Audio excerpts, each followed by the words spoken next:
Hello everyone, welcome back to this channel. संख्याओं का संसार अध्याय 3 को कंटिन्यू करते हुए इस वीडियो में हम प्रश्नावली 3.3 को कवर करेंगे।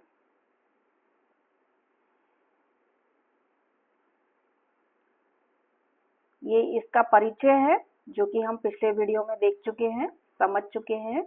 एक एक लाइन टू लाइन हमने समझी है कि किस तरीके से परिमेय संख्याओं को ऑपरेट करते हैं, कैसे उनका गुणा भाग योगफल और घटाना कैसे करते हैं। ठीक है, तो अब हम स्टार्ट करेंगे प्रश्नावली 3.3 के क्वेश्चन। ठीक है, ये आपका पहला क्वेश्चन है।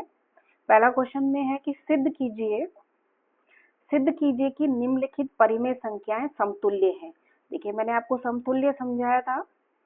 ठीक है, अगर किसी ने नहीं देखा है तो डिस्क्रिप्शन बॉक्स में उस वीडियो का लिंक है जहां मैंने परिचय करवाया है आपको इस प्रश्नावली 3.3 के।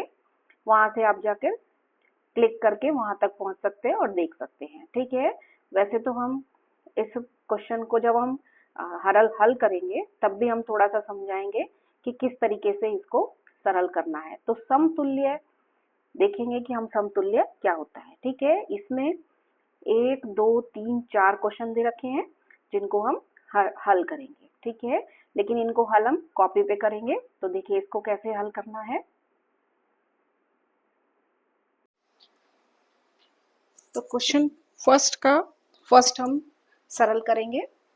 तो देखिए, सबसे पहले मैं आपको समझा देती हूँ दोबारा कि समतुल्य क्या होता है। ठीक है, देखिए एक तो तरीका है समतुल्य का कि आप देखिए कि इस भिन्न को हम इस भिन्न में चेंज कर सकते हैं, या तो ये जो परिमेय संख्या है आप इस परिमेय संख्या में उसको चेंज कर सकते हैं गुणा या भाग करके। ठीक है, एक तरीका तो ये है। और एक तरीका है आपका, मैं आपको 2 तरीके बताऊंगी।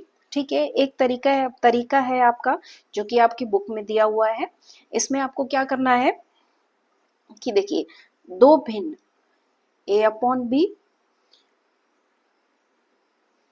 और c/d जैसा कि आपकी बुक में दिया हुआ है। ठीक है, ये समतुल्य होती हैं। इसका मतलब क्या होता है कि a को d से मल्टीप्लाई करना है तो ad गुणा करना है, और बराबर किसका होगा, b और c को गुणा करना है। ठीक है, मैंने आपको बताया था कि क्रॉस मल्टीप्लिकेशन जो होता है, यदि वो हम करें a को d से कर दे और b को c से कर दे तो वो दोनों क्या हो, बराबर आनी चाहिए। तो वो जो परिमेय संख्याएं होंगी ये a/b और c/d क्या होंगी, समतुल्य संख्याएं होंगी। ठीक है, अब देखिए यहाँ दिया है 2/3 और 4/6। ठीक है, तो आप क्या करेंगे, 2 को 6 से गुणा करेंगे। 2 गुणा 6 ये कितना आया आपका, 12। ठीक है, इसी तरीके से आप 3 और 4 को गुणा करेंगे तो ये भी क्या आया आपका, 12। ठीक है, दोनों 12 आ गए। ठीक है, तो ये दोनों बराबर हो गए। तो आप क्या लिख सकते हैं कि दोनों संख्या क्या है, समतुल्य है। ठीक है, दोनों परिमेय संख्याएं क्या है, समतुल्य है। ठीक है, एक तरीका तो आपके पास ये हो गया जैसा कि आपकी बुक में दे रखा है। अच्छा, एक तरीका और है थोड़ा सा, इसको आप देखिए क्या करना है आपको कि ये आपको 2/3 दे रखा है। ठीक है, तो आपको क्या करना है, इसको इस तरीके से गुणा करना है कि ये इसमें चेंज हो जाए। गुणा भी तरीके से करना है कि आपको दोनों अंश और हर में एक ही डिजिट से आपको गुणा करना है। जैसे कि यहाँ 4 लाना है तो मैं इसको 2 से गुणा करूंगी, नीचे हर में 6 लाना है तो भी 2 से गुणा करूंगी, तो दोनों 2 हैं। ठीक है, तो ये क्या हो गया, 4/6। तो ये देखिए दूसरी परिमेय संख्या आ गई आपकी। ठीक है, या आप ऐसे कीजिए कि दूसरी संख्या लीजिए 4/6। ठीक है, उसको आप दोनों अंश और हर को 2 से भाग कीजिए तो ये आ जाएगा 2/3। तो ये इसको हमने इसमें चेंज कर लिया और इसको हमने इसमें चेंज कर लिया। यहाँ गुणा किया दोनों अंश और हर में तो ये आ गया, और यहाँ हमने 2 से भाग किया तो ये आ गया। ठीक है, तो ये क्या है, एक तरीके से समतुल्य संख्याएं हैं। समतुल्य संख्या ये एक तरीके से इसका ये एक रूप है। ठीक है, आया आपको समझ में। तो इसको हम इस रूप में भी लिख सकते हैं, इसको हम सिंप्लीफाई करेंगे तो ये आ जाएगा। ठीक है, तो ये एक तरीका है पहचानने का। और एक तरीका ये है कि आप क्रॉस मल्टीप्लिकेशन कीजिए।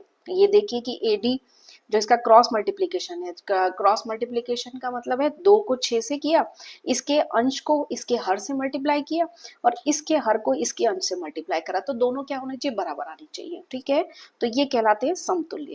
जो भी तरीका आपको इजी लगता है वो आप अपना सकते हैं। ठीक है, दूसरा देखिए, दूसरे में आपको 5 को और 8 को इसका अंश और इसका हर मल्टीप्लाई करना है, तो ये 40 आता है।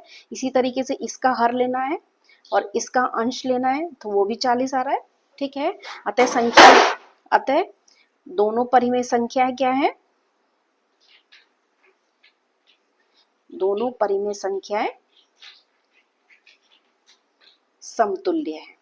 ठीक है, यह है आपको समझ में, तो समतुल्य हो गई। अब देखिए अब इसको दूसरे तरीके से देखिए, इसको यदि मैं सिंप्लीफाई करूं तो ये आ जाएगा, कैसे आ जाएगा कि आप दोनों को अंश और हर को 2 से डिवाइड कीजिए, 2 से भाग कीजिए, 2 से भाग करेंगे तो 2 पंजे 10, 5 आ गया, 2 चौक 8, ये 4 आ गया। आया आपको समझ में, तो ये आ गया, हो गया आपका सेकेंड क्वेश्चन।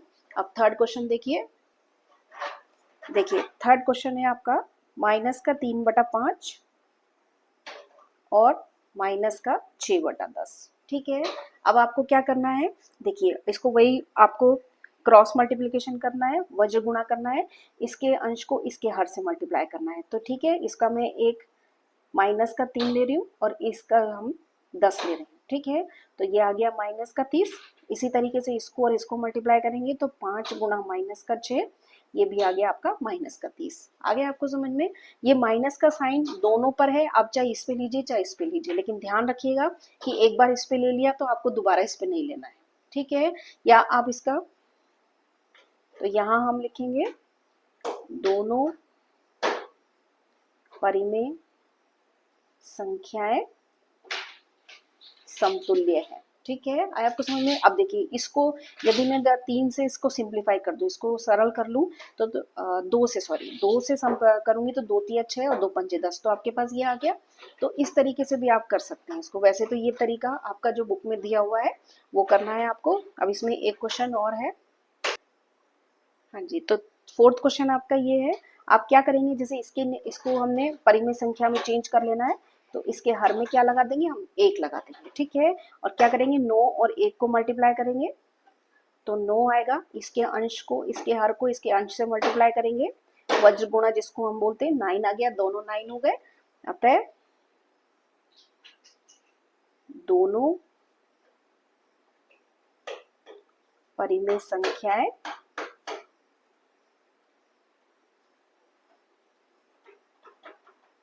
समतुल्य है। ठीक है, या आप इसको ऐसे भी सरल कर सकते हैं, देखिए 9 में 3 का भाग देंगे तो 3 आ जाएगा। ठीक है, तो एक परिमेय संख्या दूसरी परिमेय संख्या में यदि चेंज की जा सकती है तो उसको भी हम समतुल्य बोलते हैं। ठीक है, एक तरीके से वो उसका दूसरा रूप होता है। ठीक है, चलिए आगे देखिए, नेक्स्ट क्वेश्चन करते हैं।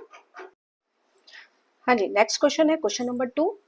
इसका क्या करना है, आपको योगफल निकालना है। ठीक है, आपको कुछ परिमेय संख्याओं के योगफल निकालने हैं।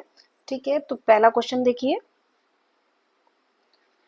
पहला क्वेश्चन है आपके पास 2/5 प्लस 3/10।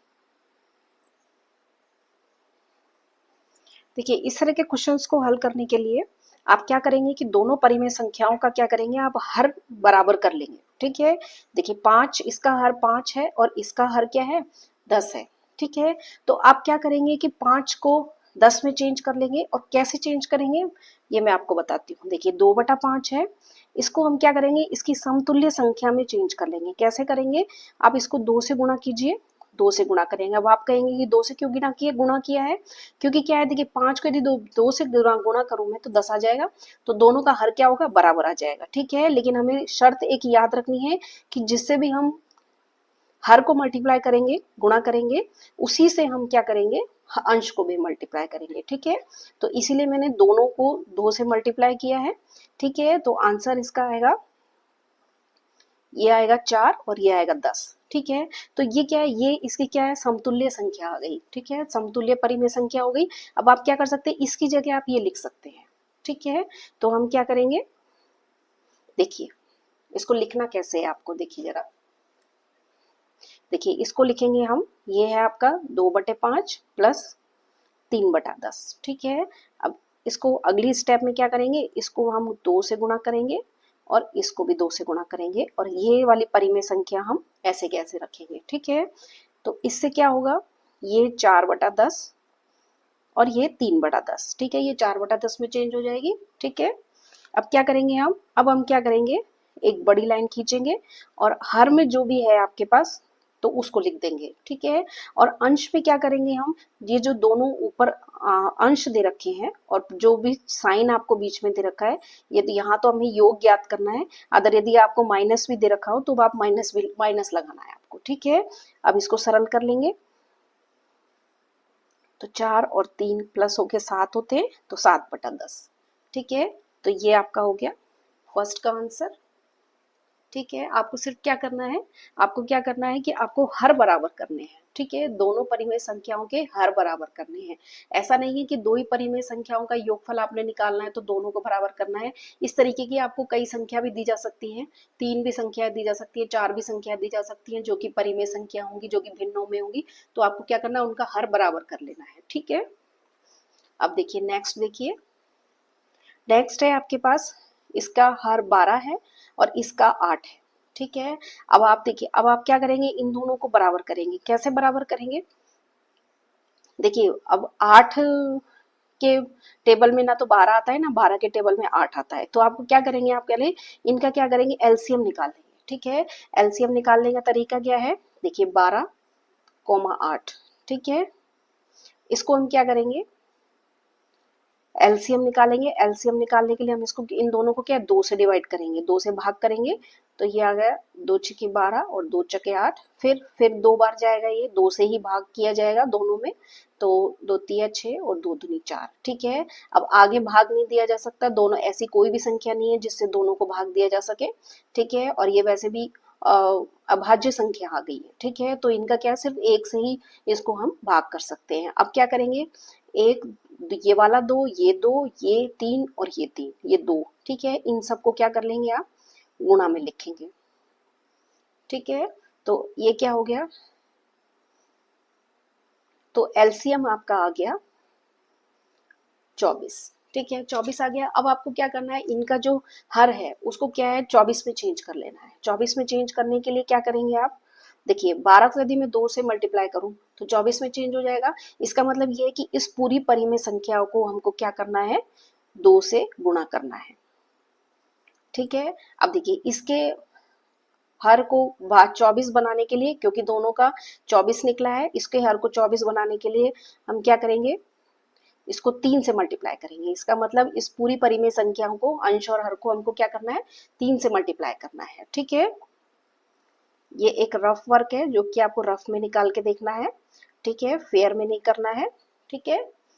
अब आगे देखिए, देखिए 7 दूनी होता है 14, 12 दूनी 24 प्लस 5 तिये 15 और 8 तिये 24। देखिए हर दोनों के बराबर आ गए आपके पास, तो आप क्या करेंगे, हर में 24 लिखेंगे और ऊपर जो भी अंश में दे रखा है, चिन्ह जो दे रखा है वो लिखा और पूरा लिख देते हैं, ठीक है।